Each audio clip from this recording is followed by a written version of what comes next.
Right, should we go to the next topic? Yes, go for it. So next topic is hair trends 2023, something which is massive, big search, big keyword, and what clients are always looking for when they come into the salon. They no doubt bring pictures, and it's something of a conversation where it's like, oh God, yeah, I've got a picture. You don't like this, do you? We absolutely love it. And for us to make it a little bit easier for you why do they think they get to that idea we don't like to have pictures brought in? Where did that start?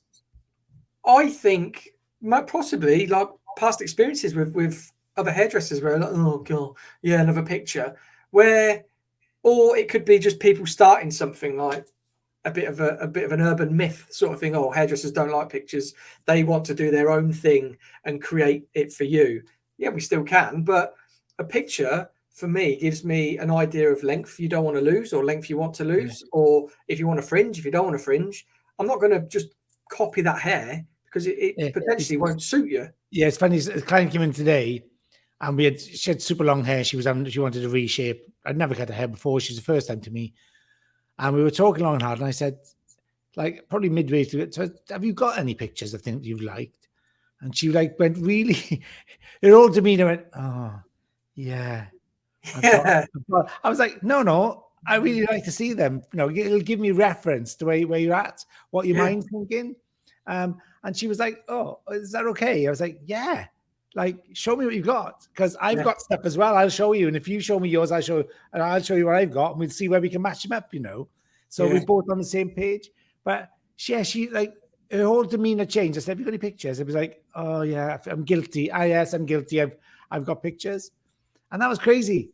I thought, "Oh my God, no, this is really going to help me," because some people can't articulate what they want, or we talk a different language as hairdressers to a client. And sometimes I use too much jargon, or maybe I'm not making myself clear. But when I see a picture, then say, right, now I can do this.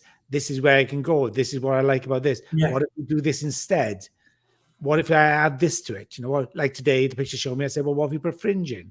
And she was uncertain. I cut the hair and I said, I'm going to leave it till the very end to put the fringe in for you.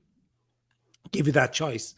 And at the end, she chose to go with the fringe, which I really was delighted with. I wanted to go in with this sort of curtain bang. And she redid it. And she was like, oh my God, like, I never thought I could look like this. And I was like magic, you know what I mean? Those type of things. Yeah. So that was really big. With the show that we did, like we had like beautiful models, but we still had reference points. We still had pictures where they wanted to know what we were sort of thinking, and we wanted to see where they could go, because being models, they've probably got a show the next day, or they've got something the next week, and we have to be very mindful of if we are going to shape it. We have to be mindful hairdressers, right? We do, yeah. The mindful hairdressers, yeah. No plug intended. But yeah, that's it with hair trends and pictures bringing into the salon. But do you want to grab a hair trend? What have you got? A couple of things actually. There's I think that the curtain bang is still going to be massive. Yeah, it was big in 2022. It's going to be equally as big. In fact, we did it last week in part of the seminar. We built a whole color reference around it, didn't we?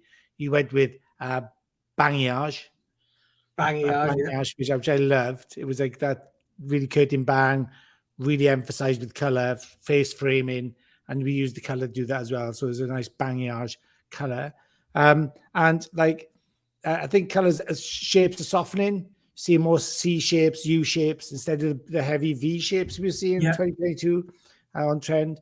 And I think that they're the things you're going to start seeing, like a more softer, rounder feel in the shape at the front and at the back. So instead of being so V, it'll be more of a U shape.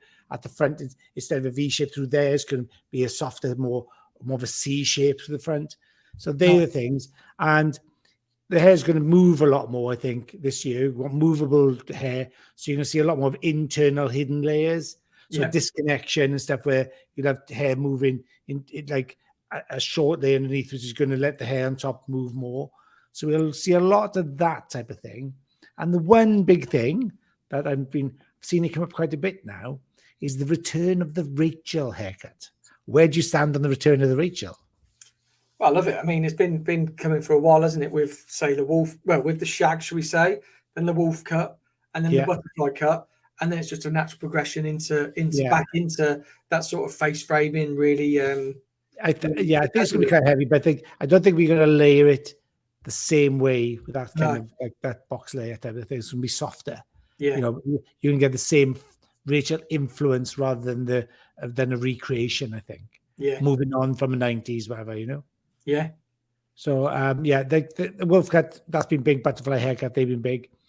I think you're going to see haircuts collide. So you're going to see like a butterfly haircut and a wolf cut come together, or you're going to see Where like do you stand on naming haircuts? It's a big thing at the minute. Hairdressers are sort of saying, "Oh, this is ridiculous."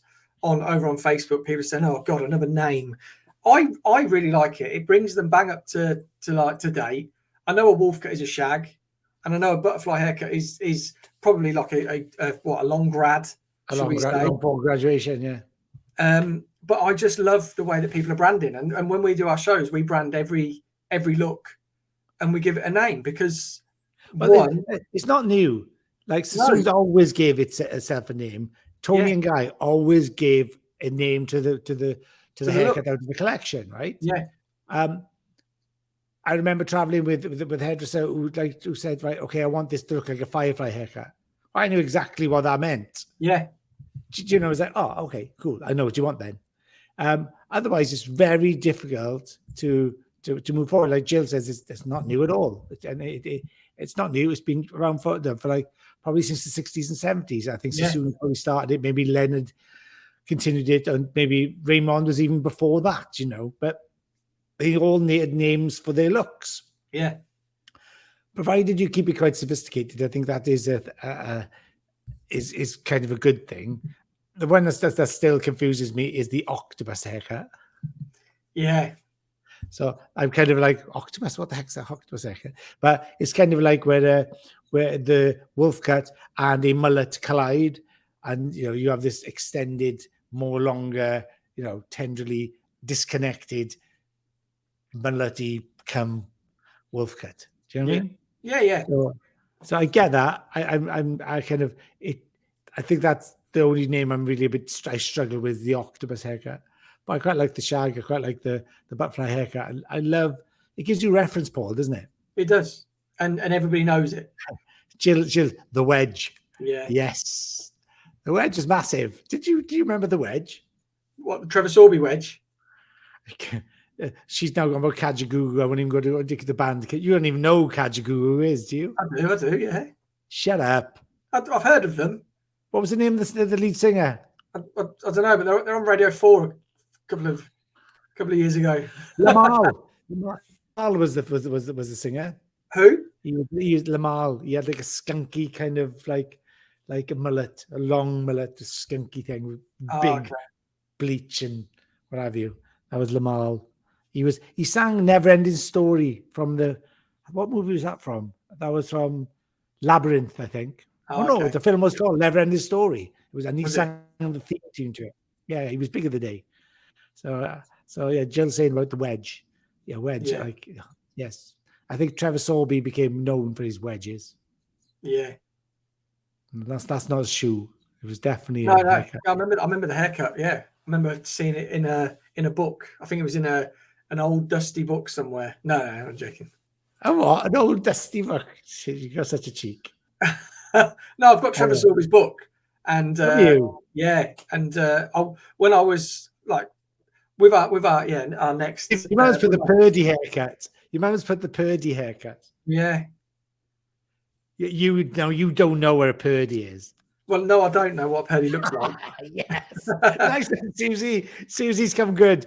See, there was a program called the New Avengers. Well, it was the Avengers originally, and the New Avengers was the new series, which I think was like a spin-off from 10 years later from the original. Yeah. And the Purdy haircut was named after Joanna Lumley, who was the presenter, who was on Absolutely Fabulous and all that. She had this haircut, was like basically is like a long wedgy kind of page boy haircut. Oh, okay. And it was called, and her name in this program was called, she was Purdy.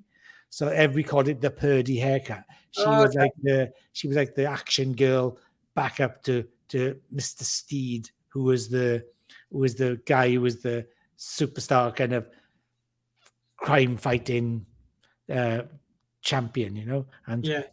what was his name? Something Steele. Steed, no, something Steed, his name was. And she was his sidekick, Purdy. She did all the kung fu and stuff. Okay. That was Joanna Lumley. It was brilliant. Amazing. Well, there we go. A history lesson. History lesson, I know. Can't help it. So with hair trends as well, colour trends, something that I've noticed, and something I've been doing for a while, but it's like apricot blondes. Right, okay. So when Joico Lumishine discontinued 10NC, that was like 10NC with a little bit of 10V, tiny bit. That was my go-to sort of apricot blonde, and it discontinued. Yeah. So then other formulations have come in, Vero, but also with Lumishine. And then the thing that's been about for seems like forever as well, like balayage, is money pieces. So like money pieces, the hard raw money pieces, I think are going to go. I think people are going to be maybe going more global color through the back, but then they still want a bit of reflect. They still want something a bit different, but nothing too hard and heavy.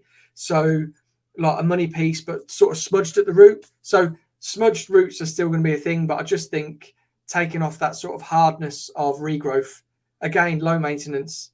Yeah, it's all about maintenance now, isn't it? Yeah. Like clients are stretching those visits a bit longer. So, yeah.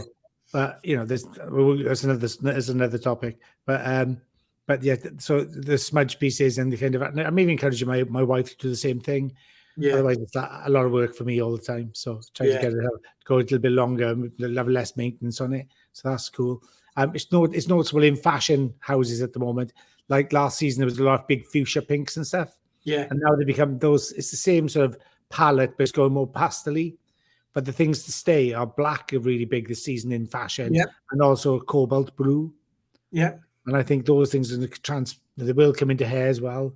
You know how we look at the tonal aspects of what's going to be the big bold things will be I think when like at the moment when since cobalt blue is a big statement color, black is always amazing as a fashion accessory because it never goes out of fashion, right?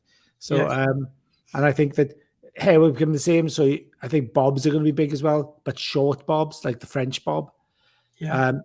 People want that sort of sense of security, and they want and then that's when they go back to beautiful hair really, rather than really big stuff. So that you've seen a lot more sharper shapes, softer edges with soft layers and stuff, and like you'd have a whisper of a bob, things that look kind of bob-esque, but maybe a grown out, textured, not cut so strong, not cut so, but having an influence of a bob there as well with textures. And I think they're the things that are going to be, people want that kind of safety, security, because outside of everything, people are under so much stress and strain. They want to not have to think about their hair and stuff so much.